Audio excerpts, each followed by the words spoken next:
शाला solution YouTube channel पर मैं प्रहलाद आप सभी शिक्षक साथियों का एक बार पुनः स्वागत करता हूं। दोस्तों, आज के इस वीडियो में हम बात करने वाले हैं पर्सनल पे मैनेजर लॉगिन से हम अपने बैंक अकाउंट नंबर या बैंक खाता संख्या को अब आसान तरीके से किस प्रकार से चेंज कर सकते हैं, उसी से संबंधित आज का हमारा यह वीडियो है। दोस्तों, आज जो वित्त विभाग का आदेश जारी हुआ है, उस आदेश के अंतर्गत जो परिपत्र जारी किया गया है, एकीकृत वित्तीय प्रबंध प्रणाली IFMS के अंतर्गत वर्तमान में कार्मिकों के बैंक खाता विवरण में परिवर्तन हेतु कार्मिक को अपने लॉगिन से रिक्वेस्ट संबंधित आहरण वितरण अधिकारी को की जानी होती है। यानी अभी तक आपको जो अपना बैंक खाता जो है उसमें अगर किसी प्रकार का परिवर्तन करना होता है तो आपको अपने जो DDO जो है उनको रिक्वेस्ट भेजनी होती थी। आहरण वितरण अधिकारी द्वारा उक्त रिक्वेस्ट को कोषाधिकारी को फॉरवर्ड कर कोषाधिकारी स्तर से बैंक खाता विवरण में संशोधन सिस्टम पर करवाया जाता था। यानी आपके DDO द्वारा उस रिक्वेस्ट को ट्रेजरी फॉरवर्ड किया जाता था और ट्रेजरी जो है आपके बैंक खाता विवरण में जो है आवश्यक परिवर्तन करती थी, जिससे कि अनावश्यक विलंब होता है। कार्मिक के एम्प्लॉय लॉगिन को अब OTP आधारित किया जा चुका है, जिसके अंतर्गत कार्मिक द्वारा लॉगिन किए जाने पर OTP द्वारा इसकी पुष्टि करवाई जाती है। अतः उक्त प्रक्रिया को सुगम और सरल बनाने के उद्देश्य से कार्मिकों के बैंक विवरण में किसी भी प्रकार का संशोधन अथवा परिवर्तन यथा बैंक खाता संख्या, बैंक शाखा आदि कार्मिक के द्वारा स्वयं के OTP आधारित लॉगिन से किया जा सकेगा। कार्मिक द्वारा स्वयं के स्तर से बैंक विवरण में परिवर्तन किए जाने के पश्चात सबमिट करने पर सिस्टम द्वारा एक बार पुनः OTP से उसकी पुष्टि करवाई जाएगी तथा बैंक विवरण में संशोधन होने पर कार्मिक के रजिस्टर्ड मोबाइल नंबर पर सिस्टम से SMS प्राप्त होगा। बैंक खाता परिवर्तन करने पर स्वयं के स्तर से बैंक से लिए गए भवन/वाहन ऋण या अन्य ऋणों की किस्तों का भुगतान का दायित्व स्वयं कार्मिक का होगा। तो हम किस प्रकार से हम बैंक खाता विवरण पर्सनल पे मैनेजर लॉगिन से जो है वो बदल सकते हैं, उसी के बारे में मैं आपको आगे के इस वीडियो में बताऊंगा। तो दोस्तों, आपको सबसे पहले गूगल क्रोम के अंदर पे मैनेजर टाइप करना होगा। पे मैनेजर टाइप करने के उपरांत आपके सामने जो पे मैनेजर का होम पेज है ठीक इस प्रकार से ओपन हो जाएगा। यहाँ पर आपको जो नीचे फॉर DDO एम्प्लॉय लॉगिन है उस ऑप्शन पर आपको क्लिक करना होगा। उस पर क्लिक करने के उपरांत आपको अपने जो पर्सनल पे मैनेजर लॉगिन ID पासवर्ड और कैप्चा डालते हुए जो पे मैनेजर है उसे लॉगिन कर देना होगा। तो यहाँ पर आपको अपना इंटर यूज़र नेम में आपका जो RJCT नंबर है वो डालते हुए नीचे यहाँ आपका पासवर्ड डालने के उपरांत कैप्चा डालने के उपरांत यहाँ आपको एम्प्लॉय सेलेक्ट करना होगा। एम्प्लॉय सेलेक्ट करने के उपरांत जब आप लॉगिन के ऑप्शन पर क्लिक करेंगे तो आपके सामने पे मैनेजर का होम पेज जो है वो खुलकर ओपन हो जाएगा। लॉगिन करने के उपरांत आपके सामने ठीक इस प्रकार का पेज ओपन हो जाएगा। जो पर्सनल पे मैनेजर है उसे अब OTP आधारित कर दिया गया है। तो आपको यहाँ जो OTP सबमिट करने के उपरांत आपके सामने ये पेज खुलेगा। यहाँ पर लेफ्ट हैंड साइड में आपके सामने जो एम्प्लॉय कॉर्नर का ऑप्शन दिया हुआ है, एम्प्लॉय कॉर्नर के ऑप्शन में जब आप मास्टर डाटा रिक्वेस्ट के ऑप्शन पर जाएंगे तो मास्टर डाटा रिक्वेस्ट के ऑप्शन पर जाने के उपरांत आपके सामने नीचे एक ऑप्शन दिखाई देगा बैंक अकाउंट अपडेट। इस ऑप्शन पर आपको क्लिक करना होगा। इस ऑप्शन पर क्लिक करने के उपरांत आपके सामने आपकी जो करंट बैंक डिटेल है वो जानकारी आपके सामने शो होगी। उसके उपरांत जब आप न्यू बैंक डिटेल यहाँ पर भरेंगे तो आपको सबसे पहले आपके जो IFSC कोड है उसे भरना होगा। उसके उपरांत आपको अपना जो राज्य है उसे सेलेक्ट करना है। फिर नीचे जो आपका ज़िला है उसे सेलेक्ट करने के उपरांत आपको आपका बैंक का नाम जो है उस बैंक के नाम को यहाँ से सेलेक्ट करना होगा। तो जो अल्फ़ाबेट अक्षर है उस अल्फ़ाबेट अक्षर के अंतर्गत आपको आपके बैंक का नाम मिल जाएगा। उसके उपरांत आपको यहाँ पर जो ब्रांच है उस ब्रांच को सेलेक्ट करना होगा। सेलेक्ट करने के उपरांत आपको अकाउंट नंबर डालने हैं। अकाउंट नंबर डालने के उपरांत आपको जो अपने बैंक की डायरी है उसे या जो निरस्त चेक है उसकी जो PDF फाइल है उसे अपलोड करनी होगी। तो यहाँ मैं PDF फाइल की जो फॉर्मेट है वो बता देता हूँ कि उसकी जो लिमिट है वो 5 MB होनी चाहिए। 5 MB से ज़्यादा की अगर आप PDF अपलोड करेंगे तो वो अपलोड नहीं होगी। तो 5 MB से कम की जो PDF है उसे ही आप अपलोड करें। उसके उपरांत जब आप सबमिट के ऑप्शन पर क्लिक करेंगे तो आपके जो रजिस्टर्ड मोबाइल नंबर है उस पर OTP भेजा जाएगा और OTP भेजे जाने के बाद आपका जो बैंक अकाउंट की जो जानकारी है वो बदल जाएगी। दोस्तों, आज का जो अपडेट था इसी से संबंधित था। मिलते हैं आपसे एक नए वीडियो के साथ। जय हिंद, जय भारत।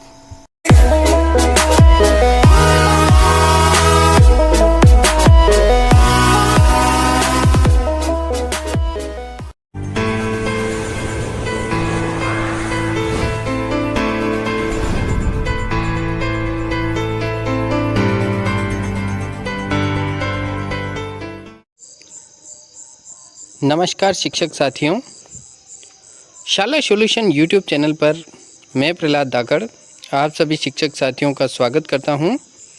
दोस्तों, शिक्षा विभाग से जुड़ी नवीनतम अपडेट सबसे पहले पाने के लिए आज ही हमारे चैनल को लाइक एंड सब्सक्राइब करें, साथ ही बेल आइकन को प्रेस करें ताकि हमारे आने वाले वीडियो के नोटिफिकेशन आपको बराबर मात्रा में मिलते रहे। दोस्तों, आज के इस वीडियो में हम बात करने वाले हैं निष्ठा सेकेंडरी ट्रेनिंग जो कि दीक्षा ऐप के माध्यम से आपको की जानी है। तो हम अपने मोबाइल के अंदर दीक्षा ऐप किस प्रकार से डाउनलोड करें तथा जो निष्ठा ट्रेनिंग है उस निष्ठा ट्रेनिंग को करने के लिए हमें अपनी शाला दर्पण की जो NIC ID है उस NIC ID के माध्यम से 31 जुलाई तक जो लॉगिन की प्रक्रिया है उसे पूर्ण किया जाना है।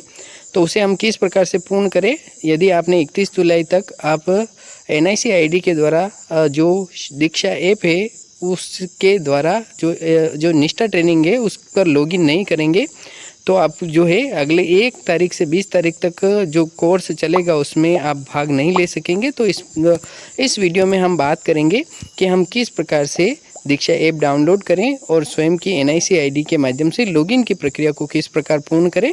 तो दोस्तों, आपको सबसे पहले अपने मोबाइल के अंदर जो प्ले स्टोर है उसे ओपन कर लेना होगा। प्ले स्टोर ओपन करने के उपरांत यहाँ सर्च बार के ऑप्शन में आपको टाइप करना होगा दीक्षा टाइप करने के उपरांत आपके सामने ठीक इस प्रकार का आइकन शो होगा जिसमें लिखा हुआ शो है a platform for school education. इस ऑप्शन पर आपको क्लिक करना होगा। जैसे ही आप इस ऑप्शन पर क्लिक करेंगे आपके सामने इंस्टॉल का बटन दिखाई देगा, उस ऑप्शन पर आपको क्लिक करना होगा। तो आपका जो दीक्षा ऐप जो है वो डाउनलोड होना शुरू हो चुका है। जब डाउनलोड पूर्ण हो जाए तो यहाँ राइट हैंड साइड में दिया हुआ जो ओपन का बटन है उस ओपन के बटन पर आपको क्लिक करके दीक्षा ऐप को जो है वो ओपन कर लेना होगा। यहाँ आपके सामने जो ओपन का बटन शो हो रहा है उस ओपन के बटन पर जब आप क्लिक करेंगे तो आपसे कुछ जानकारियाँ ठीक इस प्रकार से मांगी जाएगी, जिसमें सबसे पहले आपसे जो आपकी भाषा है वो उस भाषा के बारे में पूछा जाएगा। तो यहाँ से आप जो भाषा सेलेक्ट करना चाहते हैं उसे सेलेक्ट कर ले। सेलेक्ट करने के उपरांत आपके सामने जो जारी रखे का ऑप्शन शो रखा है उस पर आपको क्लिक करना होगा। फिर आपके सामने लिखा हुआ शो होगा दीक्षा ऐप में आपका स्वागत है, आप हैं। तो आप यहाँ जो शिक्षक का ऑप्शन दिया हुआ है उस शिक्षक के ऑप्शन पर जब क्लिक करेंगे तो क्लिक करने के उपरांत आपके सामने नीचे कुछ इस प्रकार की जानकारी खुलकर शो होगी, जिसमें बोर्ड चुनिए का ऑप्शन शो होगा। तो यहाँ पर आपको जो अपना बोर्ड है उसका यहाँ पर जो सिलेक्शन है वो कर लेना है।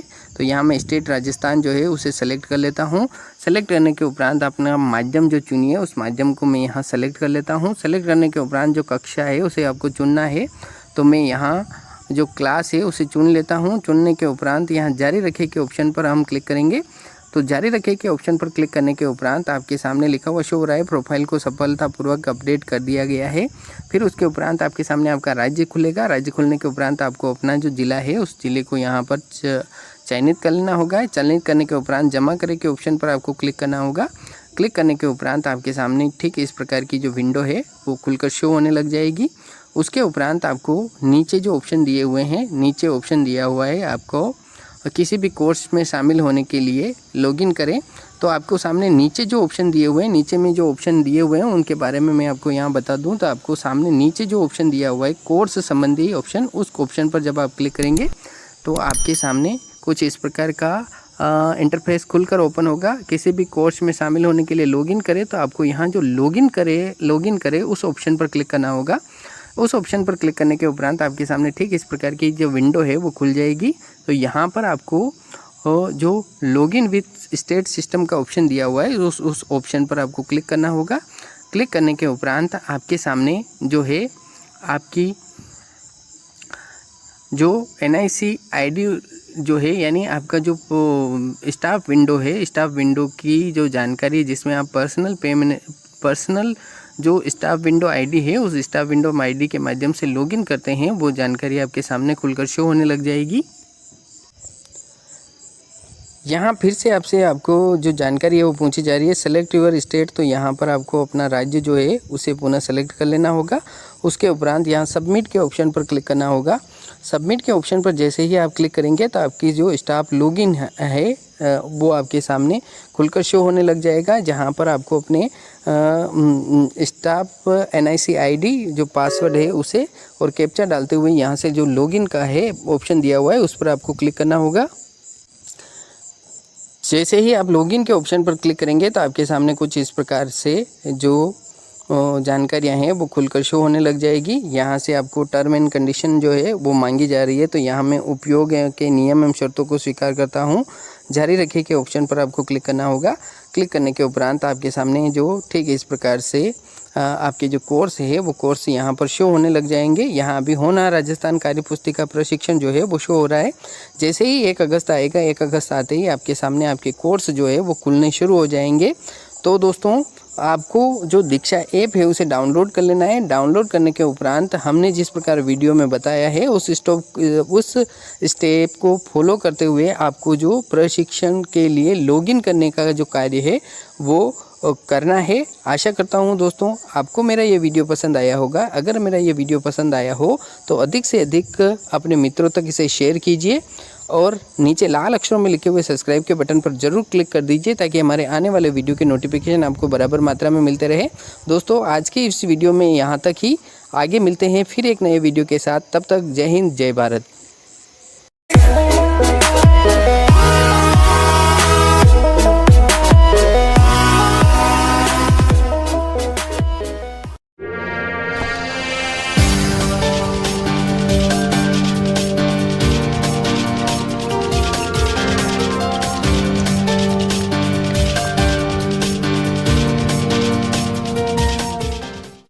शाला सॉल्यूशन यूट्यूब चैनल पर मैं प्रहलाद धाकड़ आप सभी मित्रों का स्वागत करता हूं। दोस्तों शिक्षा विभाग से जुड़ी नवीनतम अपडेट पाने के लिए हमारे यूट्यूब चैनल को सब्सक्राइब करें। सब्सक्राइब करने के लिए नीचे लाल अक्षरों में लिखे हुए सब्सक्राइब के बटन पर क्लिक कर दें, साथ ही बेल आइकन को प्रेस कर दें ताकि हमारे आने वाले वीडियो की नोटिफिकेशन आपको बराबर मात्रा में मिलते रहें।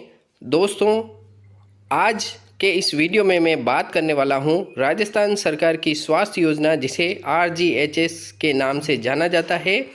इस योजना के अंतर्गत कौन कौन लाभान्वित होंगे, इसका ऑनलाइन पंजीकरण जो है वो 10 अप्रैल से प्रारंभ है और SIPF जो डिपार्टमेंट है वो 31 मई तक आपको RGHS योजना के कार्ड जारी करेगा।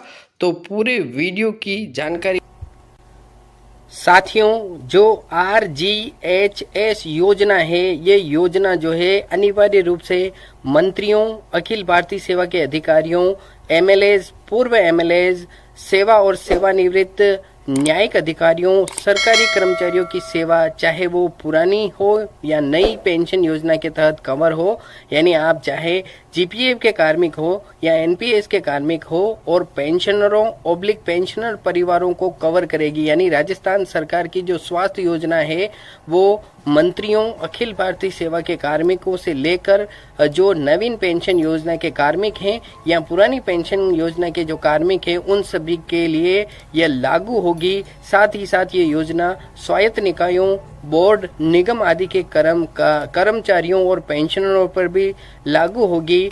इस योजना के अंतर्गत मित्रों यहाँ मैं आपको एक बात बता दूं कि इस योजना के अंतर्गत परिवार के फ्लोटर आधार पर 5 लाख रुपए प्रति वर्ष योजना रुपए से ऊपर लाभार्थी के सदस्य के अस्पताल भर्ती संबंधी अतिरिक्त खर्चों को जो है यह योजना कवर करेगी। यानी किसी भी सरकारी निजी अस्पताल में प्रति वर्ष 5 लाख जो है वो उसकी जो कैशलेस सुविधा है इस योजना के अंतर्गत आपको प्राप्त होगी। साथ ही इस योजना के बारे में जो इलाज हैं वो किसी भी सरकारी हॉस्पिटल या PPP आधारित अस्पतालों या रेफरल अस्पतालों में जो है इस योजना का आप लाभ ले सकते हैं। साथ ही इस योजना के बारे में एक अन्य महत्वपूर्ण जानकारी दोस्तों मैं आपके साथ शेयर कर दूं। इस योजना के अंतर्गत आपको जो नामांकन है वो 10/4/2021 यानी 10 अप्रैल से शुरू होगा और इस नामांकन की अंतिम तिथि 30 अप्रैल रखी गई है। इसके साथ ही जो राज्य बीमा और भविष्य निधि विभाग है वो 31/5/2021 यानी 31 मई तक आपको जो राजस्थान सरकार की जो स्वास्थ्य योजना है उसके कार्ड आपको देगा। इस RGH वेबसाइट जो है वो www.rgs.gov इन पर उपलब्ध होंगे। साथ ही ऐसे फॉर्म की भरने की प्रक्रिया भी होगी और ये फॉर्म केवल ऑनलाइन भरे जा सकते हैं। तो दोस्तों ऑनलाइन किस प्रकार से इन RGS के फॉर्म को हम भरें, तो दोस्तों चलते हैं और जो सीखते हैं कि किस प्रकार से हम RGS का फॉर्म जो है वो ऑनलाइन भर सकते हैं। तो दोस्तों इसके लिए आपको सबसे पहले अपना गूगल क्रोम ओपन करना। गूगल क्रोम ओपन करते ही आपको यहाँ टाइप करना होगा SSO टाइप करने के उपरांत जो SSO राजस्थान है उसका जो होम पेज है वो आपके सामने खुलकर शो होगा। उसके उपरांत दोस्तों आपको जो राजस्थान ठीक इस प्रकार से राजस्थान सिंगल सिग्न ऑन का ऑप्शन आपके सामने प्रदर्शित होगा। उस पर आपको क्लिक करना होगा। उस पर क्लिक करते ही दोस्तों आपके सामने रीडायरेक्ट होगा SSO लॉगिन का होम पेज, जहां पर आपको डिजिटल आइडेंटिटी के अंतर्गत आपका जो यूजर नेम है, जो आपकी एम्प्लॉय आईडी है वो और आपका पासवर्ड और कैप्चा डालते हुए SSO को करना होगा लॉगिन। लॉगिन करते ही दोस्तों आपके सामने ठीक इस प्रकार से SIPF का आइकन, रिक्वायरमेंट डिपार्टमेंट और जो अदर एक्टिव ऐप का ऑप्शन आपके सामने शो होगा और यहाँ पर सीधा शो हो रहा है RGHS। अगर आपके सामने RGHS का आइकन शो नहीं होता है तो आप अदर एक्टिव ऐप में जाकर भी इसे सर्च कर सकते हैं। तो दोस्तों हम क्लिक करते हैं RGHS के इस आइकन पर। इस आइकन पर क्लिक करते ही आपके सामने जो है एक एरर मैसेज शो होगा, जहां नीचे सेंड एनीवे के ऑप्शन पर आपको क्लिक करना होगा। सेंड एनीवे के ऑप्शन पर क्लिक करते ही आपके सामने जो RGHS योजना यानी राजस्थान सरकार की स्वास्थ्य योजना जो है उसमें एक पॉपअप विंडो आपके सामने शो होगा, जहां लिखा हुआ है माननीय विधायकगण, पूर्व विधायकगण, न्यायिक एवं अखिल भारतीय सेवाओं, राज्य के सरकारी कर्मचारियों, अधिकारियों तथा पेंशनरों को, राज्य के सरकारी, अर्ध सरकारी निकाय, बोर्ड, निगम आदि के कर्मचारियों को जो CGHS की तर्ज पर संबंधित नियमों के आधार पर गुणवत्ता चिकित्सा की सुविधा जो है राजस्थान सरकार की स्वास्थ्य योजना के अंतर्गत दी जाएगी। योजना के अंतर्गत प्रदेश के लगभग 13.50 लाख परिवारों, लगभग 67.50 लाख व्यक्तियों को स्वास्थ्य परिलाभ इस योजना के अंतर्गत मिलेगा और इस योजना के अंतर्गत 1/1/2004 के बाद नियुक्त राज्य कर्मचारियों एवं पेंशनरों को सामान्य बीमारी के लिए 5 लाख रुपए और गंभीर बीमारी के लिए अतिरिक्त 5 लाख रुपए तक का स्वास्थ्य बीमा प्रति वर्ष प्रति परिवार राज्य सरकार की इस योजना के अंतर्गत दिया जाएगा। तो दोस्तों इसे आपको यहाँ से क्लोज कर देना है। क्लोज करने के उपरांत दोस्तों आपसे पूछा जाएगा do you have Jan Aadhaar ID, तो आपको अपना जन आधार ID यहाँ पर यस करके जन आधार ID यहाँ डालते हुए कंटिन्यू करना होगा। कंटिन्यू के बटन पर क्लिक करते ही दोस्तों आपकी जो जन आधार फैमिली डिटेल है वो आपके सामने शो हो जाएगी।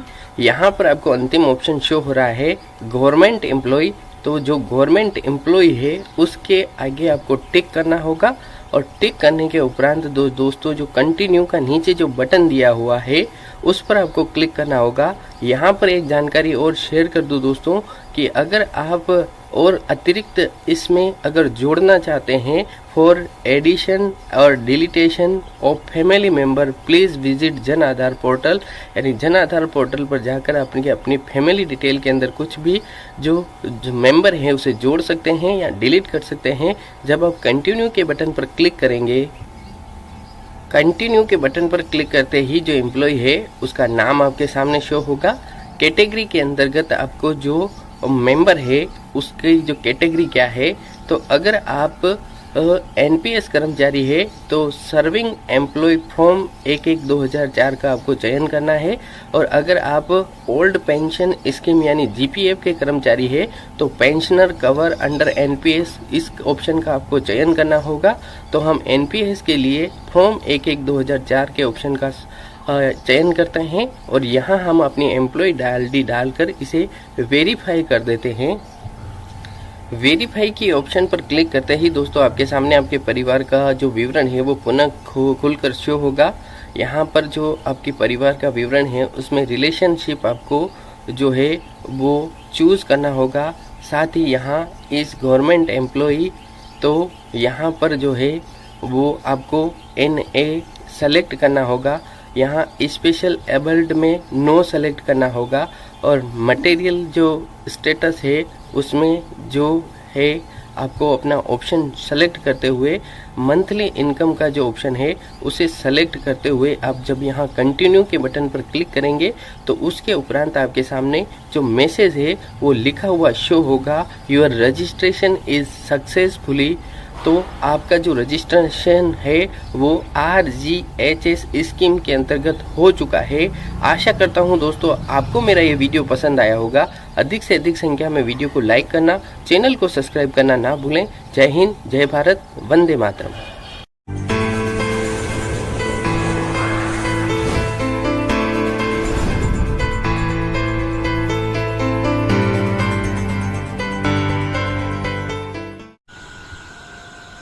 शाला सॉल्यूशन यूट्यूब चैनल पर मैं प्रहलाद धाकड़ आप सभी शिक्षक साथियों का पुनः स्वागत करता हूं। शिक्षा विभाग से जुड़ी नवीनतम अपडेट सबसे पहले पाने के लिए आज ही हमारे चैनल को लाइक एंड सब्सक्राइब करें। साथ ही बेल आइकन को प्रेस करें ताकि हमारे आने वाले वीडियो की नोटिफिकेशन आपको बराबर मात्रा में मिलते रहें। साथियों, आज के इस वीडियो में हम बात करने वाले हैं स्टाफ लॉगिन, जिसे आप स्टाफ विंडो भी कह सकते हैं, की सहायता से APAR, जिसे आप ACR के नाम से भी जानते हैं या जिसे आप हिंदी में वार्षिक कार्य मूल्यांकन प्रतिवेदन भी कहते हैं, उसे स्टाफ विंडो के माध्यम से हम किस प्रकार से ऑनलाइन करें, उसी से संबंधित आज का हमारा ये वीडियो है। आपसे अनुरोध रहेगा, यदि आपने अभी तक हमारे चैनल को सब्सक्राइब नहीं किया है तो नीचे लाल अक्षरों में लिखे हुए सब्सक्राइब के बटन पर क्लिक कर दें और साथ ही बेल आइकन को प्रेस कर दें ताकि हमारे आने वाले वीडियो के नोटिफिकेशन आपको बराबर मात्रा में मिलते रहे। तो आपको सबसे पहले गूगल क्रोम के अंदर स्टाफ विंडो टाइप करना होगा। स्टाफ विंडो टाइप करने के उपरांत आपके सामने स्टाफ विंडो का ठीक इस प्रकार का होम पेज ओपन हो जाएगा। यहाँ लेफ्ट हैंड साइड के अंदर जो स्टाफ लॉगिन का ऑप्शन दिखाई दे रहा है उस ऑप्शन पर आपको क्लिक करना होगा।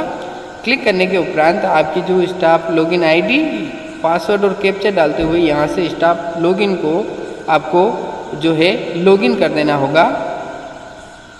आपके सामने ठीक इस प्रकार का जो स्टाफ विंडो का डैशबोर्ड है वो ओपन हो जाएगा। यहाँ पर लेफ्ट हैंड साइड में आपको अनेक ऑप्शन दिखाई दे रहे हैं जिनमें home, APAR, smile 3, profile, apply और फॉर्म्स के ऑप्शन है।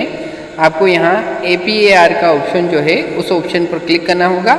उस पर क्लिक करते ही आपके सामने APAR डैशबोर्ड का ऑप्शन शो होगा, उस पर आपको क्लिक करना होगा। जैसे ही आप क्लिक करेंगे तो आपकी जो बेसिक जानकारी है वो ठीक इस प्रकार से आपके सामने खुलकर शो हो जाएगी। नीचे की ओर 4 ऑप्शन दिखाई दे रहे हैं, क्लिक टू फिल, ब्लिक, edit new APAR, pending APAR, filled APAR और व्यू APAR स्टेटस। इस प्रकार के 4 ऑप्शन आपके सामने शो होंगे। यहाँ पर आपको click to fill oblique edit new APAR के ऑप्शन पर आपको क्लिक करना होगा। जैसे ही आप क्लिक करेंगे, क्लिक करते ही आपकी जो बेसिक जानकारी खुलेगी, उसके नीचे जो है वो आपके सामने लोक सेवक का प्रकार जो है वो ओपन हो जाएगा। लेकिन यहाँ पर जो लेफ्ट हैंड साइड के अंदर व्यू APAR चैनल का एक ऑप्शन दिखाई दे रहा है, इस व्यू APAR चैनल का जो ऑप्शन है उस पर क्लिक करके आप जो APAR संबंधी संपूर्ण जानकारी जो है वो प्राप्त कर सकते हैं। यानी आप जो वार्षिक कार्य मूल्यांकन प्रतिवेदन, जिसे आप APAR के नाम से जानते हैं, उसको भरने से पूर्व आप APAR संबंधी संपूर्ण जानकारी जो है यहाँ से प्राप्त कर सकते हैं। तो आप जो APR को भरने से पूर्व जो APR संबंधी जानकारी जो है वो यहाँ से प्राप्त करें, उसके उपरांत ही आप आगे का कार्य करें। जब आप यहाँ से नीचे की ओर जाएंगे तो लोक सेवक के प्रकार में आपको अपना पद जो है वो चुनना होगा। यदि आप मंत्रालय कर्मचारी या अन्य अधीनस्थ कार्मिक हैं तो आपको पहला ऑप्शन चयन करना होगा। यदि आप तृतीय अथवा द्वितीय श्रेणी शिक्षक हैं तो आपको दूसरा ऑप्शन चयन करना होगा। यदि आप व्याख्याता या प्रधानाध्यापक या प्रधानाचार्य है तो आपके लिए तीसरा ऑप्शन है। और यदि आप कार्यालय में कार्यरत शिक्षक कार्मिक तो आपको यहाँ चौथा ऑप्शन जो है वो सेलेक्ट करना होगा। यहाँ मैं चूँकि तृतीय श्रेणी शिक्षक के लिए जो APAR है वो आपको भरकर दिखाऊंगा, तो यहाँ पर मैं तृतीय श्रेणी शिक्षक जो है उसका यहाँ चयन कर लेता हूँ। चयन करने के बाद आपके सामने जो है ठीक इस प्रकार की जानकारी जो है वो खुलकर शो हो जाएगी। यहाँ लिखा हुआ है कि प्रतिवेदन की दिनांक 1 जुलाई 2020 से 30 जून 2021 शैक्षिक स्टाफ के लिए है।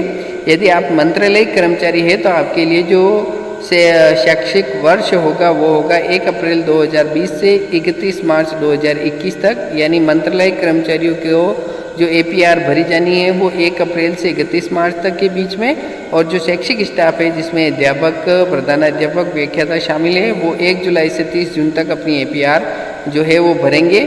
यहाँ फ्रॉम डेट के अंदर आपको जो है वो 1 जुलाई डाल देना है, टू डेट में अंदर आपको 30 जून डाल देना है। उसके उपरांत यदि आपने कोई अवकाश लिया है 15 दिन से अधिक का अवकाश तो यहाँ पर जो अवकाश का विवरण है वो आपको देना होगा। फिर उसके उपरांत आपको आगे की जो जानकारी है वो मैं भरकर यहाँ बता देता हूँ। जब आप सेलेक्ट APAR के नीचे जो सेलेक्ट का ऑप्शन दिया हुआ है उस ऑप्शन पर क्लिक करेंगे तो आपके सामने जो है ऑप्शन कुछ इस प्रकार से खुलकर शो होंगे।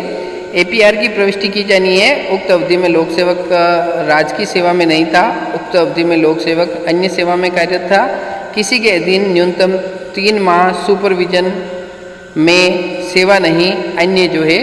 तो यहाँ हमें चूँकि APR की प्रविष्टि की जानी है तो हम APR की प्रविष्टि का ऑप्शन चयन कर लेते हैं। उसके उपरांत फ्रॉम जो है जब आप टाइप इस पर सेलेक्ट करेंगे तो यहाँ राज्य अधीनस्थ सेवा कार्मिकों के लिए जो है ऑप्शन वो आपको यहाँ सेलेक्ट करना है।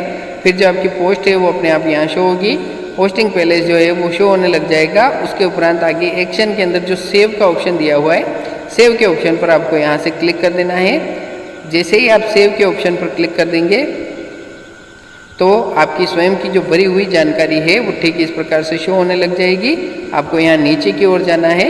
नीचे की ओर जाने के उपरांत जब आप देखेंगे कि यदि आपने जो जानकारी भरी है उसमें किसी भी प्रकार की कोई गलती है तो आप यहाँ एक्शन बटन के ऑप्शन पर क्लिक करके अपनी जो APR है, APR के अंदर आपने जो अपनी जानकारियाँ भरी है उसे आप यहाँ से डिलीट कर सकते हैं। अब आपको पुनः नीचे की ओर जाने के उपरांत आपके सामने एक ऑप्शन दिखाई देगा, क्रिएट APR एप्लीकेशन और रीसेट। तो आपको यहाँ क्रिएट APR एप्लीकेशन के ऑप्शन पर क्लिक करना होगा। जैसे ही आप क्रिएट APAR एप्लीकेशन के ऑप्शन पर क्लिक करेंगे तो आपके सामने लिखा हुआ शो होगा, APR application create successfully now, please fill reporting and submit APAR। यहाँ आपको ओके के बटन पर क्लिक कर देना है।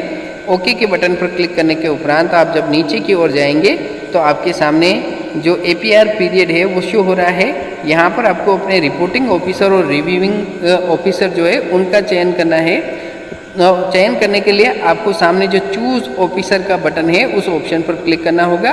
तो यहाँ रिपोर्टिंग ऑफिसर और रिव्यूइंग ऑफिसर के बारे में मैं कुछ जानकारियाँ आपके साथ शेयर कर दूँ और उसके उपरांत हम जो चूज ऑफिसर का ऑप्शन है उस पर काम करेंगे। तो रिपोर्टिंग ऑफिसर और रिव्यूइंग ऑफिसर आपके कौन होंगे उसके बारे में मैं आपको यहाँ बता देना चाहता हूँ।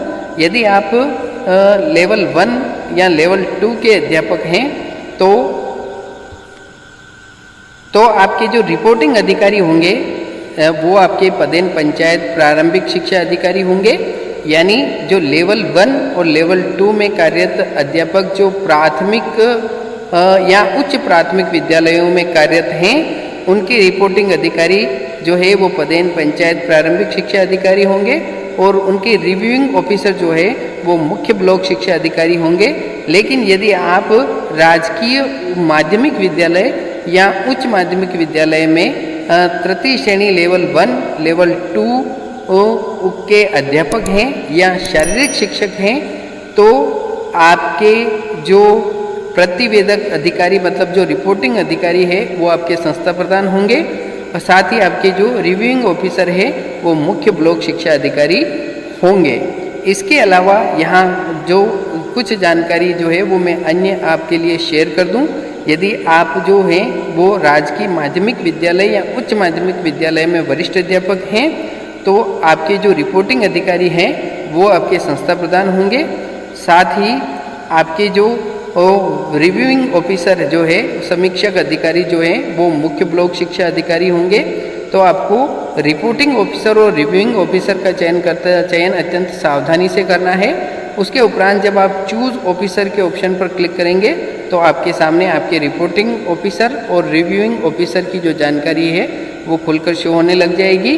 तो आपको यहाँ सबसे पहले रिपोर्टिंग ऑफिसर का चयन करना है।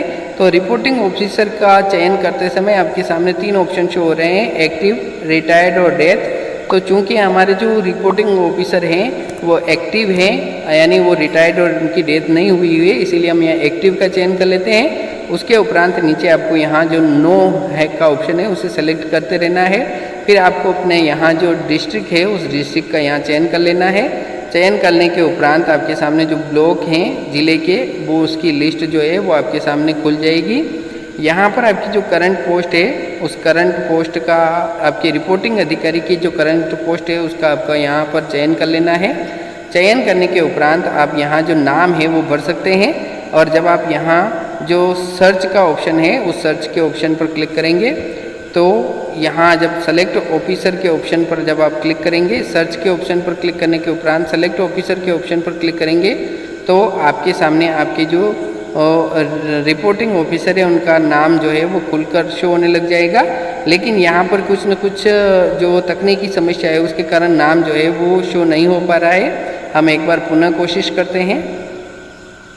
जब आप पुनः कोशिश करेंगे तो कोशिश करने के उपरांत आपके जो सेलेक्ट ऑफिसर है उस सेलेक्ट ऑफिसर का नाम जो है यहाँ पर खुलकर शो होने लग जाएगा। यदि आपके सामने नाम जो है वो खुलकर शो नहीं हो तो आप यहाँ मोबाइल नंबर की सहायता से भी अपने रिपोर्टिंग अधिकारी का नाम जो है वो यहाँ से सेलेक्ट कर सकते हैं। उसके उपरांत आपको यहाँ सेव रिपोर्टिंग के ऑप्शन पर क्लिक करना होगा। जैसे ही आपके सेव रिपोर्टिंग के ऑप्शन पर क्लिक करेंगे तो आपको यहाँ जो हमने चेक बॉक्स है उस चेक बॉक्स पर टिक नहीं किया है तो यह पहले यहाँ टिक करेंगे। टिक करने के उपरांत आप जो हैं टिक करने के उपरांत आप सेव रिपोर्टिंग के ऑप्शन पर क्लिक करेंगे तो क्लिक करते ही आपके जो रिपोर्टिंग ऑफिसर की जानकारी जो है वो आपके सामने खुलकर शो हो जाएगी। उसके उपरांत आपको अब अपने रिव्यूइंग ऑफिसर की जानकारी जो है यहाँ भरनी है। तो चूंकि मैं तृतीय श्रेणी अध्यापक लेवल द्वितीय का यहाँ पर भर रहा हूँ इसीलिए उनके रिव्यूइंग ऑफिसर जो होंगे वो मुख्य ब्लॉक शिक्षा अधिकारी होंगे। इसीलिए मैं यहाँ पर जो है चयन कर लेता हूँ। चयन करने के उपरांत यहाँ सेलेक्ट डिस्ट्रिक्ट में अब वही प्रक्रिया रहेगी। उसके उपरांत आपको यहाँ जो ब्लॉक है उस ब्लॉक का यहाँ पर चयन कर लेना है। चयन करने के उपरांत आपको करंट पोस्ट जो है वो करंट पोस्ट का आपको चयन करना होगा। यदि आपके यहाँ ब्लॉक के अंदर आपके जो CBO महोदय है वो अगर कार्यरत है तो आपको उनका चयन करना है। अगर आपके ACBO प्रथम है तो उनका चयन करना है। अगर ACBO द्वितीय जो है उन्होंने कार्यभार संभाल रखा है तो आपको तीनों में से जो अधिकारी आपके यहाँ कार्यरत है उनका आपको यहाँ चयन करना है। चयन करने के उपरांत आप पुनः सर्च के ऑप्शन पर क्लिक करेंगे तो आपके सामने जो आपके रिव्यूइंग ऑफिसर है उनकी जानकारी आपके सामने शो होने लग जाएगी। यदि आपके सामने आपके जो रिव्यूइंग ऑफिसर है उनकी जानकारी यहाँ पर बाय पोस्ट सेलेक्ट करने पर शो नहीं हो तो आप बाय मोबाइल नंबर का ऑप्शन सेलेक्ट करने के उपरांत जो आपके रिव्यूइंग ऑफिसर यानी आपके जो मुख्य ब्लॉक शिक्षा अधिकारी हैं उनके मोबाइल नंबर यहाँ एंटर करेंगे तो आपके सामने जो आपके रिव्यूइंग ऑफिसर है उनकी जानकारी खुलकर शो होने लग जाएगी। तो यहाँ मैं बाय मोबाइल नंबर आपको सर्च करके दिखाऊंगा। मोबाइल नंबर भरने के उपरांत जब यहाँ सर्च बार के ऑप्शन पर आप क्लिक करेंगे तो आपके सामने आपके जो अधिकारी हैं उनकी जानकारी यहाँ शो होने लग जाएगी। आपके सामने आपके जो रिव्यूइंग ऑफिसर है उनका जो नाम है वो यहाँ खुल जाएगा। नीचे जब आप देखेंगे तो आपके सामने उनकी संपूर्ण जानकारी जो है वो खुल जाएगी। उसके उपरांत आपको यहाँ जो सेलेक्ट का ऑप्शन दिया हुआ है उसके यहाँ नीचे राइट टिक करना है। राइट टिक करने के उपरांत आप सेव रिव्यूइंग ऑफिसर के ऑप्शन पर जब आप क्लिक करेंगे तो आपके सामने आपके रिव्यूइंग ऑफिसर जो है वो लिखा हुआ शो होगा, रिव्यूइंग ऑफिसर सेव सक्सेसफुली। उसके उपरांत आपके जो एक्सपेक्टिंग ऑफिसर है वो आपके DEO जो है यहाँ अपने आप शो हो रहे हैं। तो आप यहाँ जो सेव एक्सपेक्टिंग ऑफिसर का ऑप्शन जो दिया हुआ है वो उसे आप जो है सेलेक्ट कर लेंगे। तो आपकी जो एक्सपेक्टिंग ऑफिसर है स्वीकार करने वाले अधिकारी, उनकी जो जानकारी है वो भी यहाँ आपकी जो है वो सेव हो जाएगी। उसके उपरांत आपको यहाँ जो क्लोज का बटन है उस पर क्लिक कर देना है। क्लिक करने के उपरांत आपके सामने 3 ऑप्शन यहाँ नीचे दिखाई देंगे, delete officer, delete entry entire application और फॉरवर्ड फॉर ऑफिसर अप्रूवल।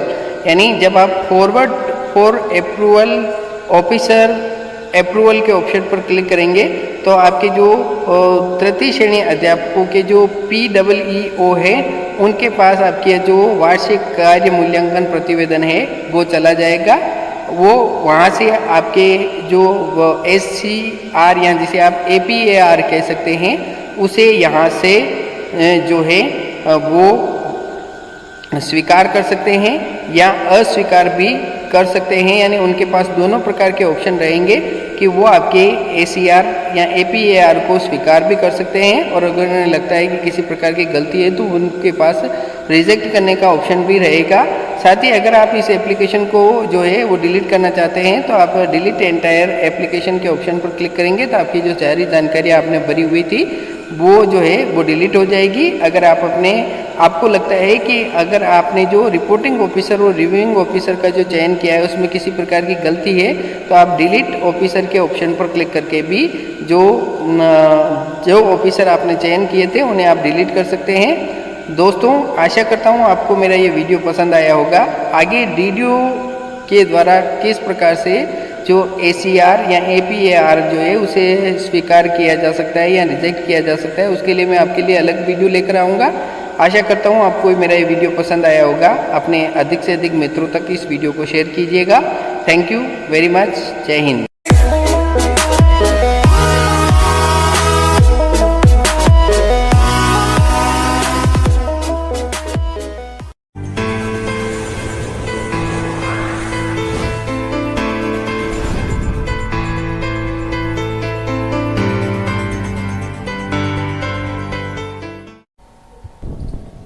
शाला सॉल्यूशन YouTube चैनल पर मैं प्रहलाद धाकड़ आप सभी शिक्षक साथियों का एक बार पुनः स्वागत करता हूं। दोस्तों स्टेट स्कॉलरशिप पोर्टल पर हम स्कॉलरशिप के आवेदन किस प्रकार से ऑनलाइन करें उसी से संबंधित आज का हमारा ये वीडियो है। आपसे अनुरोध रहेगा यदि आपने अभी तक हमारे YouTube चैनल को सब्सक्राइब नहीं किया है तो नीचे लाल अक्षरों में लिखे हुए सब्सक्राइब के बटन पर क्लिक कर दें, साथ ही बेल आइकन को प्रेस कर दें ताकि हमारे आने वाले वीडियो की नोटिफिकेशन आपको बराबर मात्रा में मिलते रहें। आपको सर्वप्रथम साथियों जो गूगल क्रोम है उसके अंदर शाला दर्पण टाइप करना होगा। उसके उपरांत शाला दर्पण का ठीक इस प्रकार का पेज आपके सामने ओपन हो जाएगा।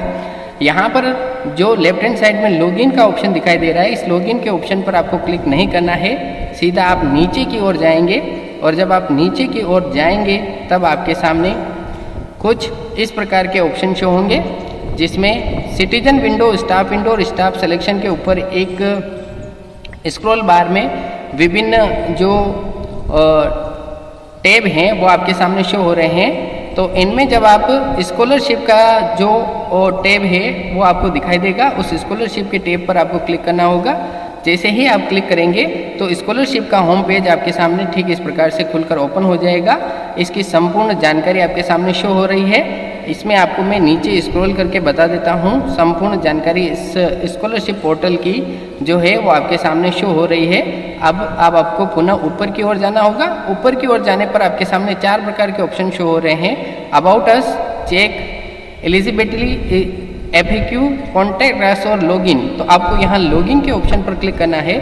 लॉगिन के ऑप्शन पर क्लिक करने के उपरांत आपकी जो शाला दर्पण स्कूल लॉगिन ID है और नीचे जो पासवर्ड है और कैप्चा डालते हुए आपको यहाँ से जो स्कॉलरशिप पोर्टल जो है उसे आपको स्कूल लॉगिन ID से ही जो है लॉगिन करना होगा। लॉगिन करने के उपरांत आपके सामने ठीक इस प्रकार का जो डैशबोर्ड है वो ओपन हो जाएगा। यहाँ पर आपसे सेशन मांगा जा रहा है, तो हम यहाँ सेशन सेलेक्ट कर लेते हैं। और टाइप ऑफ स्कॉलरशिप जो है वो अभी प्री मैट्रिक जो है उसके लिए ही ये जो स्टेट स्कॉलरशिप पोर्टल है इसे ओपन किया गया है, तो इसका हम प्री मैट्रिक यहाँ पर चयन कर लेते हैं। जब आप सबमिट के ऑप्शन पर क्लिक करेंगे तो सबमिट के ऑप्शन पर क्लिक करते ही आपके विद्यालय का नाम, आपके ये ब्लॉक, आपके ज़िले का नाम, आपका NIC कोड और जो लेटेस्ट डाटा है वो आपके सामने ठीक इस प्रकार से ओपन हो जाएगा।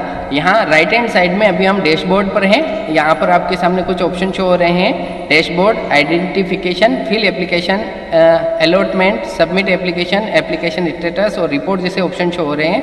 अभी हम चूँकि डैशबोर्ड पर हैं, डैशबोर्ड के लेफ्ट हैंड साइड में स्कीम टाइप का ऑप्शन दिया हुआ है। स्कीम टाइप के ऑप्शन में जब आप अभी जो है वो क्लिक करेंगे तो आपको सिर्फ प्री मैट्रिक के जो स्कीम है वही दिखाई देगी। हो सकता है कि पोस्ट मैट्रिक के फॉर्म भी इसी स्टेट स्कॉलरशिप पोर्टल से भरे जाएं, तो अभी केवल जो है वो केवल प्री मैट्रिक के जो फॉर्म है वही सबमिट हो रहे हैं। तो यहाँ पर हम जो अभी हम डैशबोर्ड पर हैं और जब हम आइडेंटिफिकेशन के ऑप्शन पर क्लिक करेंगे तो आपके सामने ठीक इस प्रकार से सेशन जो है वो सेलेक्ट किया हुआ मिलेगा। आपको यहाँ से जो क्लास जो है वो क्लास को यहाँ से सेलेक्ट कर लेना है। सेलेक्ट करने के उपरांत आपके सामने जो सेक्शन का ऑप्शन क्लिक हो रहा है वहाँ जो आप सेक्शन सेलेक्ट कर लेंगे।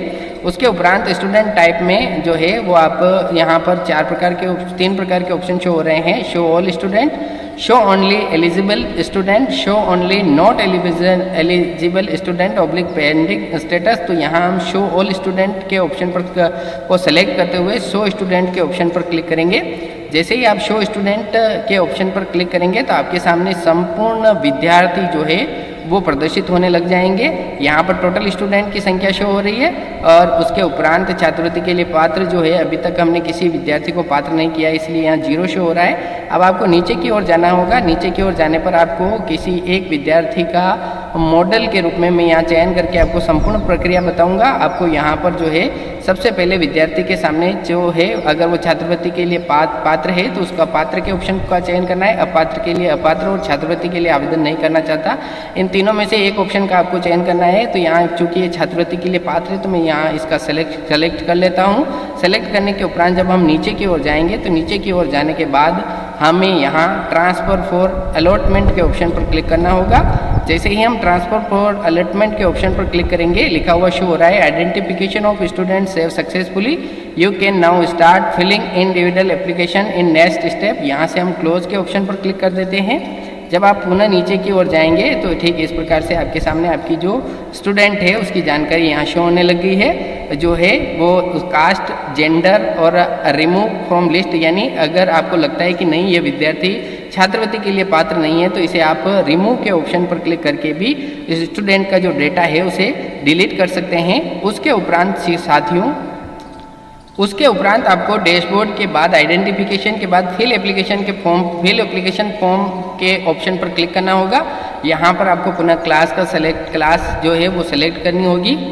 उसके उपरांत आपको जो सेशन है उसे सेलेक्ट करना होगा और उसे सेलेक्ट करने के उपरांत आपके सामने जो शो हो रहा है show only identified student, show student के ऑप्शन पर जब आप क्लिक करेंगे तो टोटल एलिजिबल स्टूडेंट 1 बता रहा है और टोटल वेरीफाई स्टूडेंट जो है वो 0 बता रहा है। आपको यहाँ से जो है नीचे की ओर जाना है। नीचे की ओर जाने के उपरांत यहाँ पर जो अपडेट बटन का ऑप्शन है उस अपडेट बटन के ऑप्शन पर आपको क्लिक करना है।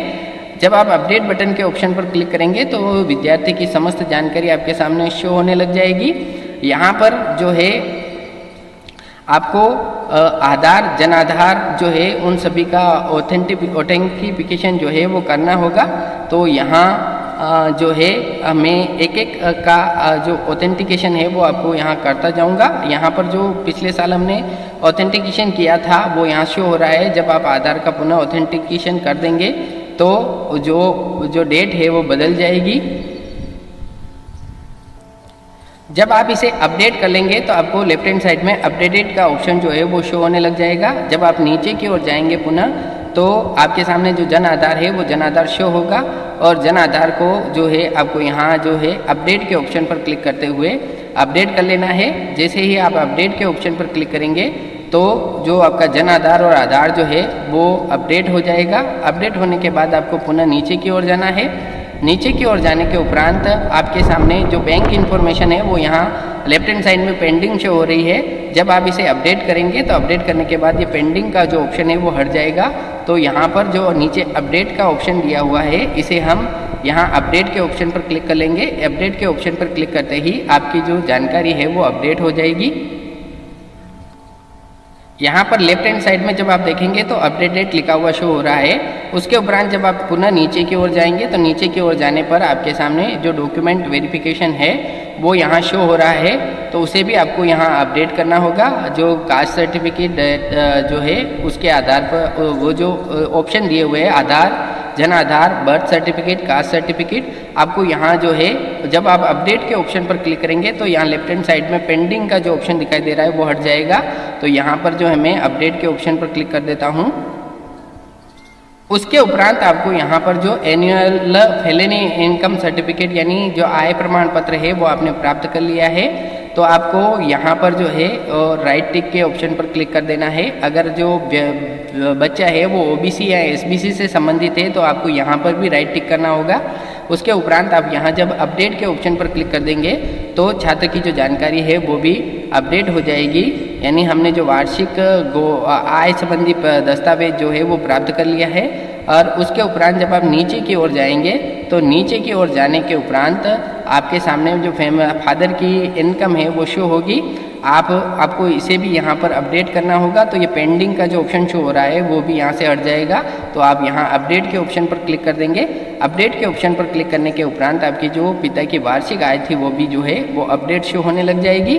जब आप पुनः नीचे सबसे नीचे की ओर जाएंगे तो नीचे की ओर जाने के उपरांत आपकी जो भरी हुई समस्त जानकारियाँ है वो अपडेट शो होने लग जाएगी। या नीचे जो क्लोज का बटन शो हो रहा है उस क्लोज के बटन पर क्लिक करने के उपरांत आपको जो समस्त जानकारियां हैं उन्हें क्लोज कर लेनी है। क्लोज करने के उपरांत यहाँ पर शो हो रहा है document verification, click view status जो है वो यहाँ यस शो हो रहा है। यानी हमने जो Jan Aadhaar, bank detail, document और फैमिली इनकम जो है उसे सभी को अपडेट कर दिया है। फिर भी यदि आपको लगता है कि इसमें किसी प्रकार की गलती है तो रिमूव फ्रॉम लिस्ट के ऑप्शन पर जाकर आप जो है उसे यहाँ से जो है हटा सकते हैं। उसके उपरांत साथियों आपको पुनः डैशबोर्ड के नीचे दिए हुए ऑप्शन जो अलॉटमेंट है उस अलॉटमेंट के ऑप्शन पर जाना होगा। अलॉटमेंट के ऑप्शन पर जाने के उपरांत आपके सामने ठीक इस प्रकार का ऑप्शन शो होगा। तो यहाँ पर जो स्कॉलरशिप है उस स्कॉलरशिप को यहाँ पर आपको जो है चयन कर लेना है। चयन करने के उपरांत जब आप शो डाटा के ऑप्शन पर क्लिक करेंगे तो शो डाटा के ऑप्शन पर क्लिक करते ही आपके सामने आपके विद्यार्थियों की जो सूची है वो शो होने लग जाएगी। यहाँ पर जो स्कॉलरशिप अमाउंट है उसको आप सूची के अनुसार देख लें और उस अमाउंट को यहाँ भर दें। उसके उपरांत अलॉट अमाउंट एंड स्कीम के ऑप्शन पर आपको क्लिक करना होगा।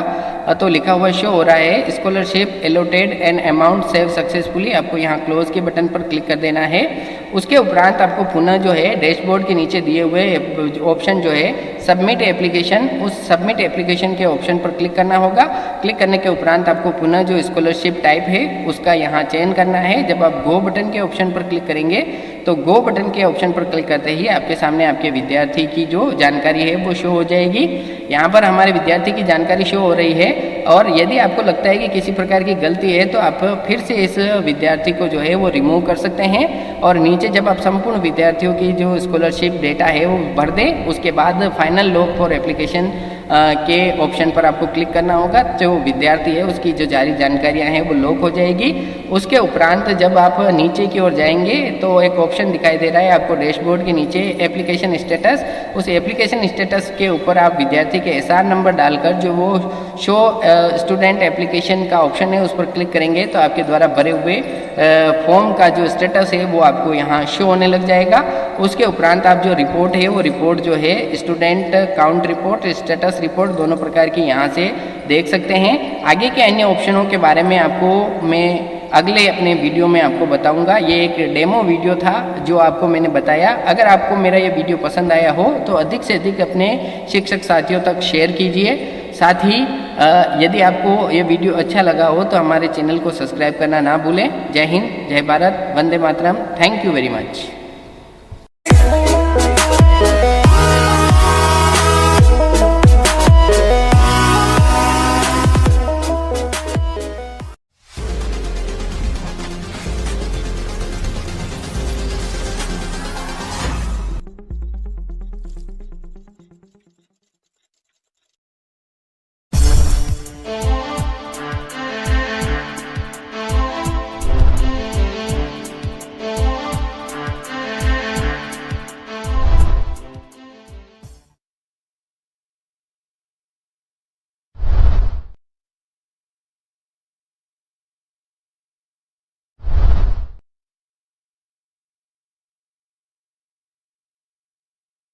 नमस्कार शिक्षक साथियों, शाला सॉल्यूशन यूट्यूब चैनल पर मैं प्रहलाद धाकड़ एक नए अपडेट के साथ आप सभी साथियों का पुनः स्वागत करता हूं। दोस्तों, आज के इस वीडियो में हम बात करने वाले हैं शाला दर्पण पर कार्मिक विस्तृत विवरण प्रपत्र 10 जो है उसे किस प्रकार से लॉग किया जाना है, साथ ही लॉग करने के उपरांत कार्मिक विस्तृत विवरण प्रपत्र 10 को किस प्रकार से हम वेरीफाई करें। किसी भी प्रकार की गलती रहने पर वेरिफिकेशन से पूर्व जो कार्मिक विस्तृत विवरण प्रपत्र 10 जो है उसे किस प्रकार से हम अनलॉक कर सकते हैं, उसी से संबंधित आज का हमारा यह वीडियो है। आपसे अनुरोध रहेगा, यदि आपने अभी तक हमारे YouTube चैनल को सब्सक्राइब नहीं किया है तो नीचे लाल अक्षरों में लिखे हुए सब्सक्राइब के बटन पर क्लिक कर दें, बेल आइकन को प्रेस कर दें ताकि हमारे जो आने वाले वीडियो की नोटिफिकेशन है वो बराबर मात्रा में आपको मिलते रहें। साथ ही यदि आप हमारे टेलीग्राम चैनल से जुड़ना चाहते हैं तो इस वीडियो की डिस्क्रिप्शन बॉक्स में आपको हमारे टेलीग्राम चैनल का लिंक मिल जाएगा, उस पर क्लिक करके हमारे टेलीग्राम चैनल से ज़रूर जुड़ें।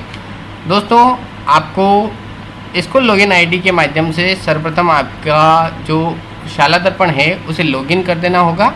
लॉगिन करने के उपरांत आप स्टाफ टैब के अंदर जाएंगे तो यहाँ पर आपको दो प्रकार के ऑप्शन मिलेंगे।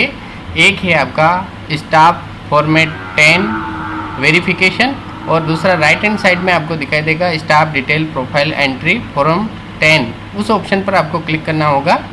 जैसे ही आप क्लिक करेंगे तो आपके सामने आपकी जो समस्त कार्मिक हैं उनकी 11 प्रकार की जानकारी आपके सामने शो हो जाएगी। साथ ही यहाँ पर जब आप राइट हैंड साइड में स्क्रॉल बार करेंगे तो एक प्रिंट का ऑप्शन जो है वो आपके सामने शो होगा। ठीक इस प्रकार का प्रिंट का ऑप्शन आपके सभी कार्मिकों के सामने शो होगा और यहाँ अगर आपने समस्त कार्मिकों की डिटेल भरी हुई है तो YY शो होगा। अगर डिटेल आपकी अधूरी है तो N यानी नहीं का ऑप्शन शो होगा। यहाँ से आप प्रिंट जो है वो प्रिंट प्राप्त कर सकते हैं। जैसे ही आप प्रिंट के ऑप्शन पर क्लिक करेंगे तो आपके कार्मिक की समस्त जानकारियाँ जो कार्मिक व्यक्तिगत विवरण प्रपत्र 10 जो है वो ठीक इस प्रकार से आपके सामने खुलकर शो होगा, जहाँ कार्मिक की समस्त जानकारियाँ आपके सामने शो होगी। आप यहाँ प्रिंट के ऑप्शन पर क्लिक करके प्रत्येक कार्मिक से इस प्रपत्र 10 का जो है वो संपूर्ण विवरण जो है उसे आप कार्मिक से जंचवा दें। साथ ही इस प्रपत्र 10 को जो है वो भली भांति कार्मिक चेक करेंगे।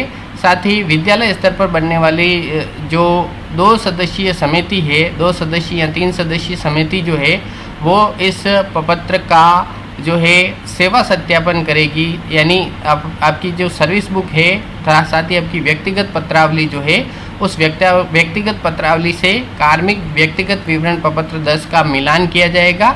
उसके उपरांत सत्यापित करने के बाद ही आपको इसे लॉक करना है। लॉक करने के बाद इसे वेरीफाई करना है और वेरीफाई होने के बाद आप किसी भी प्रकार का संशोधन इसमें नहीं कर पाएंगे। तो समस्त कार्मिक और जो संस्था प्रधान है वो व्यक्तिगत प्रपत्र विवरण 10 को भली भांति चेक कर लें। चेक करने के उपरांत ही लॉक करें तो आप यहाँ से प्रिंट प्राप्त करके सेवा पुस्तिका से मिलान कर लें। साथ ही जो कार्मिक है उस कार्मिक से अपने प्रपत्र 10 को भली भांति चेक कराएं ताकि किसी प्रकार की कोई गलती की संभावना ना रहे। आप यहाँ से प्रिंट प्राप्त कर सकते हैं और प्रत्येक कार्मिक को यहाँ से व्यक्तिगत विवरण जो है उसे प्रदान कर सकते हैं। उसके उपरांत दोस्तों समस्त कार्मिक की जो जानकारियाँ हैं अगर सही है तो हमें एक एक करके कार्मिक की जो 11 जानकारियाँ हैं उन्हें लॉक करना होगा। तो हम जो जानकारियाँ हैं उन्हें किस प्रकार से लॉक करें उसी के बारे में आपको मैं आगे बताऊँगा। तो यहाँ हम जो है इसे क्लोज़ कर देते हैं। क्लोज़ करने के उपरांत हम पुनः पहुँच चुके हैं कार्मिक की जो विस्तृत विवरण प्रपत्र 10 की जो रिपोर्ट है उस पर पहुँच चुके हैं और आपके सामने कार्मिक का नाम और एक्शन बटन के नीचे शो हो रहा है click for form entry and edits. इस ऑप्शन पर आपको क्लिक करना होगा। क्लिक करने के उपरांत कार्मिक की जो जानकारी है वो ठीक इस प्रकार से आपके सामने ओपन हो जाएगी। आपको यहाँ नीचे की ओर जाना है। नीचे की ओर जाने पर आपके सामने दो प्रकार के ऑप्शन शो हो रहे हैं, save and next and lock. अगर आपने यहाँ पर कोई भी करेक्शन करना है तो वो करेक्शन करने के उपरांत आप सेव एंड नेक्स्ट के बटन पर क्लिक करेंगे और अगर आपकी संपूर्ण जानकारियाँ सही है तो आपको एक एक प्रपत्र यहाँ से लॉक करना होगा। तो मैं चूँकि ये समस्त जानकारियाँ यहाँ भर चुका हूँ और मैंने अपने कार्मिक से इस समस्त जानकारियों का मिलान करवा लिया है, इसीलिए मैं यहाँ सीधा लॉग के ऑप्शन पर क्लिक करूँगा। जैसे ही आप लॉग के ऑप्शन पर क्लिक करेंगे तो क्लिक करने के उपरांत आपका जो कार्मिक की जो 11 जानकारियाँ हैं, उन 11 जानकारियों में पहली जो जानकारी है व्यक्तिगत जानकारी, उसका जो प्रपत्र है वो लॉक हो जाएगा।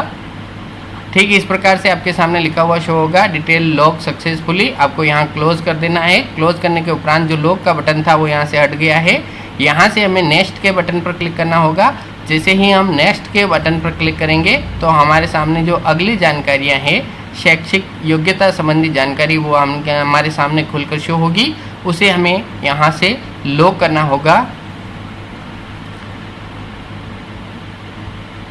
ठीक इस प्रकार से हम जो है शैक्षिक जानकारियों को भी यहाँ से लॉक कर देते हैं।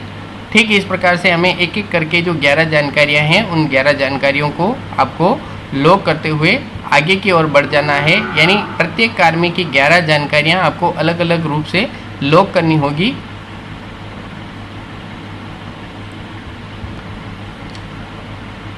ठीक इस प्रकार से आप एक एक जानकारी जो है उसे चेक करते जाएंगे और लॉक करते जाएंगे। तो जैसे आप लॉक करते जाएंगे तो लॉक करने के उपरांत जो है आपके सामने लॉक एंड नेक्स्ट का बटन शो होगा। एक बार लॉक फिर नेक्स्ट, यानी आप जब लॉक कर देंगे तो आपके सामने नेक्स्ट का बटन शो होगा। तो आपको इस प्रकार से कार्मिक की जो 11 जानकारियाँ हैं, उन्हें 11 जानकारियों को एक एक करके लॉक कर देना होगा। उसके उपरांत जब आप अगर किसी कार्मिक के आपको लॉक करने के बाद ऐसा लगता है कि नहीं किसी कार्मिक के संशोधन करना है, तो संशोधन करने के लिए हम फिर से अनलॉक कैसे करें ये आपको मैं बताने वाला हूं। तो दोस्तों आपको पुनः होम पेज पर जाना होगा। होम पेज पर जाने के उपरांत आपके सामने यहाँ जो मुख्य टैब है, या मुख्य टैब में एक ऑप्शन शो हो रहा है हेल्प डेस्क। हेल्प डेस्क के अंदर जो शो हो रहा है कार्मिक फॉर्मेट 10 अनलॉक और कार्मिक फॉर्मेट 10 वेरिफिकेशन। तो आप कार्मिक फॉर्मेट 10 पर अनलॉक पर के ऑप्शन पर क्लिक करेंगे। यहाँ पर कार्मिक के एम्प्लॉय नंबर, मोबाइल नंबर या जो भी है उसे आप यहाँ डाल दें और डालने के उपरांत सर्च एम्प्लॉय के ऑप्शन पर जब आप क्लिक करेंगे, सर्च एम्प्लॉय के ऑप्शन पर क्लिक करते ही आपके सामने जो कार्मिक है उसकी जानकारियाँ खुलकर शो होगी। आपको यहाँ जो समस्त प्रकार की जानकारियाँ हैं 11 प्रकार की, यहाँ राइट टिक करते हुए आगे बढ़ते जाना है। और आगे बढ़ने के उपरांत जब आप अनलॉक के ऑप्शन पर क्लिक करेंगे तो आपके द्वारा जो लॉक किया गया था प्रपत्र 10, वो यहाँ से जो है वो अनलॉक हो जाएगा। ये ऑप्शन जो है वो माध्यमिक शिक्षा के कार्मिकों के लिए है। अगर आप PWO के अधीनस्थ जो प्राथमिक शिक्षा के कार्मिक हैं उनके अगर प्रपत्र 10 को अनलॉक करना चाहते हैं तो उसके लिए मैं जो प्रक्रिया है वो भी आपको बता देता हूँ। आपको यहाँ से जो रोल है उस रोल को PWO रोल को यहाँ से चुनना होगा। PWO रोल चुनने के उपरांत जब आप हेल्प डेस्क के ऑप्शन पर जाएंगे तो हेल्प डेस्क के ऑप्शन पर आपके सामने जो कार्मिक फॉर्मेट 10 अनलॉक का ऑप्शन शो होगा, उस पर जब आप क्लिक करेंगे, उस पर क्लिक करने के उपरांत आपके सामने वहीं ठीक उसी प्रकार की जो जानकारी है वो खुलकर शो होगी। यहाँ पर आप कार्मिक का नाम, date of birth, mobile number और नाम के द्वारा आप जो है यहाँ पर सर्च कर सकते हैं। सर्च करने के उपरांत आपके सामने जो कार्मिक का नाम, एम्प्लॉय आईडी खुलेगी, उसके आगे राइट टिक करते हुए अनलॉक के ऑप्शन पर क्लिक करके आप PWO के अधीनस्थ जो प्रारंभिक शिक्षा के जो कार्मिक हैं उनके सभी प्रपत्र 10 जो है वो यहाँ से अनलॉक कर सकते हैं। अनलॉक करने के उपरांत आप जब पुनः लॉक कर दें, लॉक करने के उपरांत एक एक कार्मिक का हमें जो प्रपत्र 10 है उसका वेरिफिकेशन किया जाना है। तो हम वेरिफिकेशन किस प्रकार से करें उसके बारे में मैं अब आपको बताने वाला हूं। तो अब आपको पुनः जो है आपके विद्यालय का जो है चयन वो वर्किंग रोल में कर देना होगा।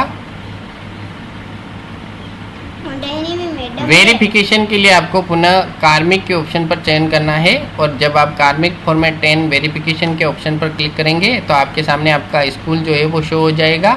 तो इस स्कूल के नाम पर जब आप क्लिक करेंगे तो क्लिक करने के उपरांत आपकी जो कार्मिक जिसे आपने अपनी जो जानकारियाँ थी वो लॉक की थी, तो लॉक आपके सामने शो होगा। और जिन कार्मिकों की जो जानकारियाँ अभी तक आपने लॉक नहीं किए तो अनलॉक का जो ऑप्शन है वो यहाँ शो हो रहा है। तो जब आप जो कार्मिक है उस कार्मिक के नाम के ऑप्शन पर क्लिक करेंगे तो लिखा हुआ शो होगा click for view and verification. आपको इस ऑप्शन पर क्लिक कर देना है। इस ऑप्शन पर क्लिक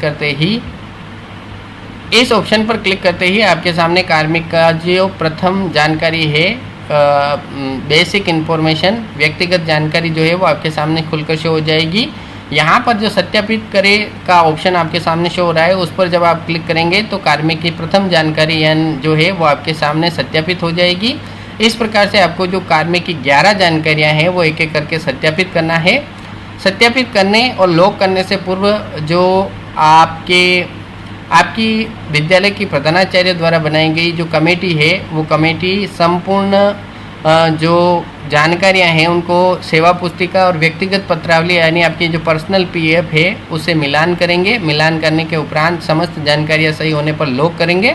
लॉक करने के उपरांत जब वेरिफिकेशन या सत्यापन समाप्त हो जाएगा तो आप जो है इसकी प्रिंट लेकर जो आपकी व्यक्तिगत पत्रावली यानी आपकी निजी जो पर्सनल फाइल है एक एक कॉपी जो है पत्र 10 की वो जो आपकी जो व्यक्तिगत पत्रावली है उसमें संलग्न करेंगे। किसी भी प्रकार का करेक्शन अब आप यहाँ से नहीं कर पाएंगे। सत्यापित करने के उपरांत आपको सीबीओ कार्यालय से संपर्क करना होगा। वहीं से आप जो है अपने प्रपत्र 10 में किसी भी प्रकार का संशोधन कर पाएंगे। जय हिंद, जय भारत, थैंक यू।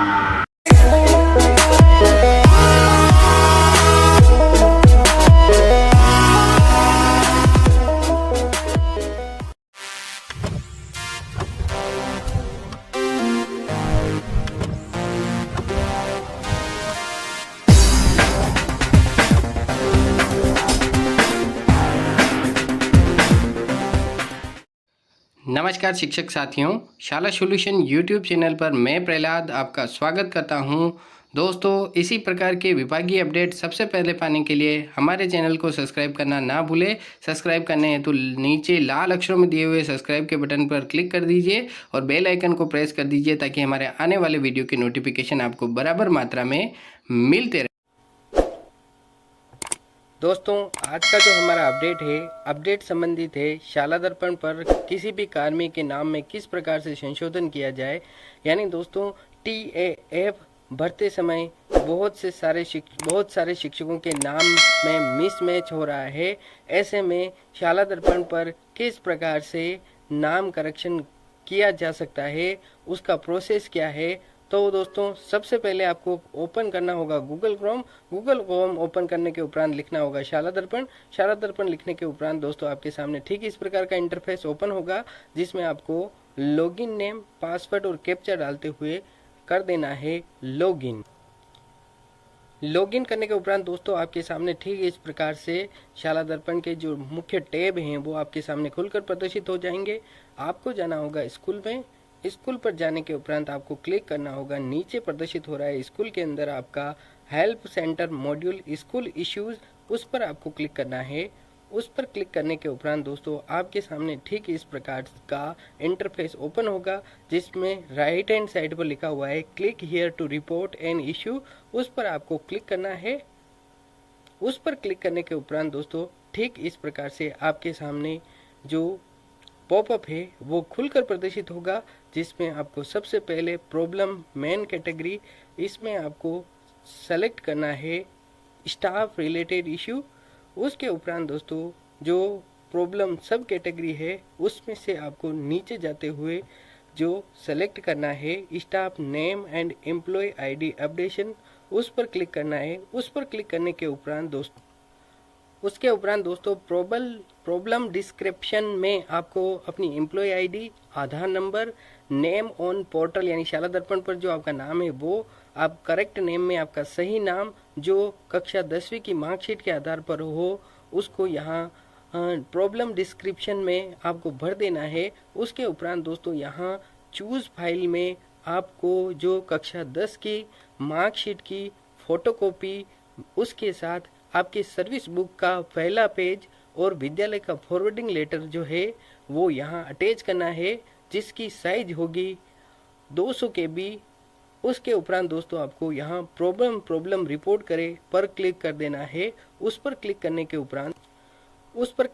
के उपरांत आपके सामने आपका जो ओवरऑल स्टेटस है यहाँ पेंडिंग में एक प्रदर्शित होने लग जाएगा, और जैसे ही वो सोल्व में प्रदर्शित हो जाएगा। तो दोस्तों आशा करता हूँ आपको मेरा ये वीडियो पसंद आया होगा। अगर ये वीडियो आपको पसंद आया है तो लाइक के बटन पर प्रेस करना और सब्सक्राइब के बटन पर क्लिक करना ना भूलें। जय हिंद, जय भारत, वंदे मातरम।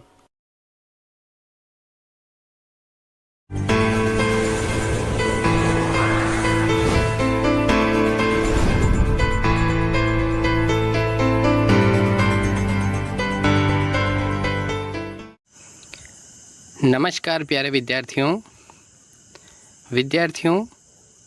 कोविड-19 के कारण चूँकि विद्यालय बंद है, ऐसे में राजस्थान सरकार द्वारा स्माइल कार्यक्रम के माध्यम से आपको शिक्षा से जोड़ने के लिए शिक्षा वाणी कार्यक्रम और दूरदर्शन के ऊपर शिक्षा दर्शन कार्यक्रम जो है प्रसारित किए जा रहे हैं।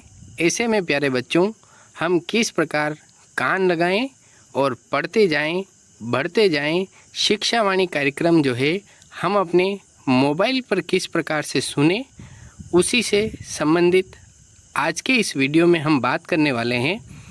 चूँकि बच्चों विद्यालय बंद है, ऐसे में जो स्माइल 3 कार्यक्रम है, उस कार्यक्रम के अंतर्गत शिक्षा वाणी कार्यक्रम रेडियो पर प्रसारित होते हैं। रेडियो पर प्रसारित होने वाले ये कार्यक्रम चूँकि प्रत्येक विद्यार्थी के पास रेडियो उपलब्ध नहीं होता, इस कारण से जो विद्यार्थी हैं वो रेडियो पर प्रसारित होने वाले शिक्षा वाणी कार्यक्रम को नहीं सुन पाते हैं।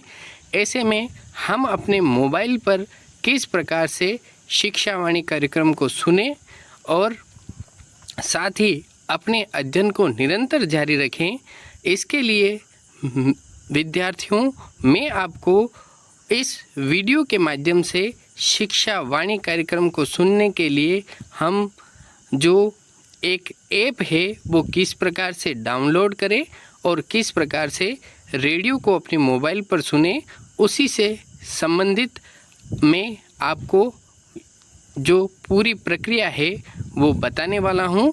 तो दोस्तों बच्चों, हमें सबसे पहले अपने जो आपके पास जो स्मार्टफ़ोन है, उस स्मार्टफ़ोन के अंदर अपना जो प्ले स्टोर है उसे ओपन कर लेना होगा। प्ले स्टोर ओपन करने के बाद प्यारे विद्यार्थियों, आपको यहाँ सर्च बार के ऑप्शन में टाइप करना होगा न्यूज़ ऑन एयर। जब आप न्यूज़ ऑन एयर टाइप करेंगे तो आपके सामने ठीक इस प्रकार का लोगो प्रदर्शित होगा, जहां लिखा हुआ शो हो रहा है news on air Prasar Bharati official app news plus live. इस प्रकार का ऑप्शन आपके सामने शो होगा। इस पर आपको विद्यार्थियों क्लिक कर देना होगा। क्लिक करने के बाद विद्यार्थियों आपको इस ऐप को अपने मोबाइल फ़ोन के अंदर इंस्टॉल कर लेना होगा। जैसे ही आप इसे इंस्टॉल करेंगे तो यह आपके मोबाइल के अंदर इंस्टॉल होना शुरू हो जाएगा। इसके बाद जब ये ऐप आपके मोबाइल के अंदर इंस्टॉल हो जाए, इसे आपको ओपन कर लेना होगा।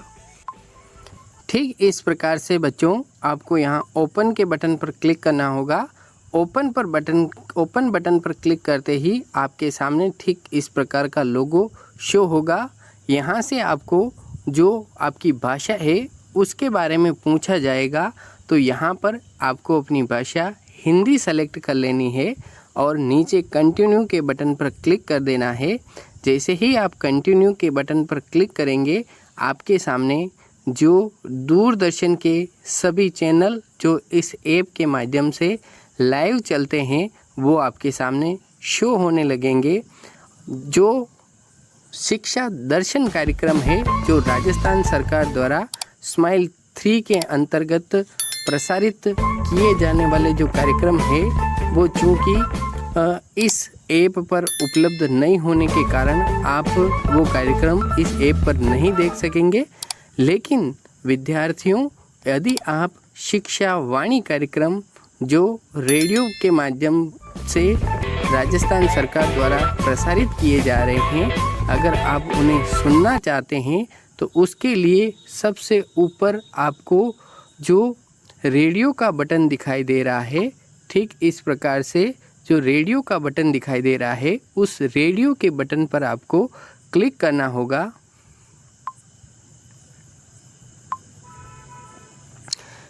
रेडियो के बटन पर क्लिक करने के बाद कुछ देर में जो रेडियो के सारे जो लाइव चैनल है वो आपके सामने शो होने लगेंगे।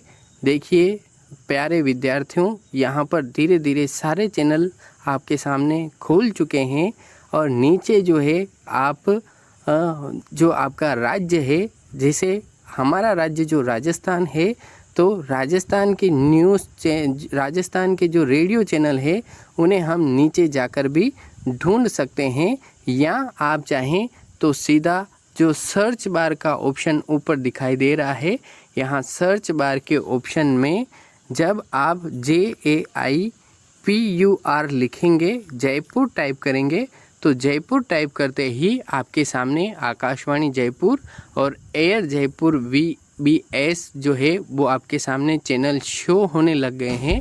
तो जब आप इन चैनलों पर क्लिक करेंगे तो क्लिक करते ही आपके सामने जो रेडियो है वो ठीक इस प्रकार से चलना शुरू हो जाएगा। तो प्यारे विद्यार्थियों, आप इस प्रकार से जो आकाशवाणी पर राजस्थान सरकार द्वारा प्रसारित होने वाले शिक्षा वाणी कार्यक्रम जो है, जिसमें आपके विषय से संबंधित अनेक प्रकार की जो जानकारी है वो प्रदर्शित की जाती है या आपको प्रेषित की जाती है, आप अपने मोबाइल के माध्यम से शिक्षा वाणी कार्यक्रम का इस प्रकार से लाभ ले सकते हैं।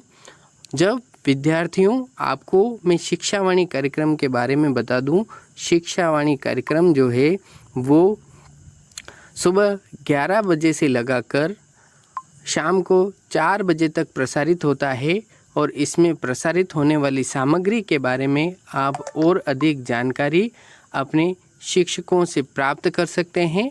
तो बच्चों, अपने अध्ययन को निरंतर जारी रखिए।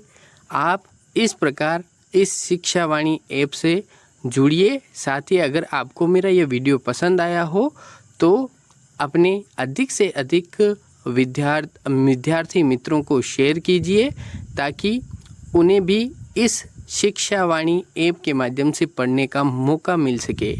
प्यारे विद्यार्थियों, अपने अध्ययन को निरंतर जारी रखिए। जय हिंद, जय भारत।